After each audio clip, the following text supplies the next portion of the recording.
இவன் என்ன சொல்லுதா? ஓம் நமோ நாராயணாங்க. நாராயணாய நமஹ. டக்குனு எந்திரிச்சாரு. ஏ பிரகலாதா, நீ யார்கிட்ட பேசுறேன்னு தெரிஞ்சுதான் பேசுறியா? நான் சொல்லிட்டே இருக்கேன், நீ யார்கிட்ட பேசுறேன்னு ஓம் இரணியாய நமக சொல்லுங்க. ஓம் நமோ நாராயணாய நமஹ. பார்த்தா? ஆமா. யாருக்கு? இந்த சுக்கராச்சாரியார். ஆமா. அப்பரளி கண்கள் ரெண்டு செவ்வரளி பொறிப்பறக, நீலவேலி கண்கள் ரெண்டு நெருப்பு தாடல் ஆடல் போல், அங்க கோல வீரி கண்கள் ரெண்டு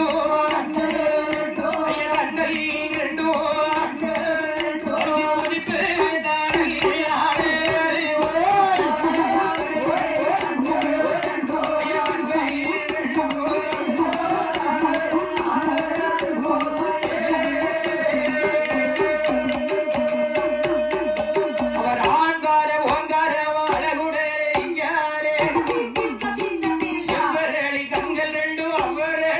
Raja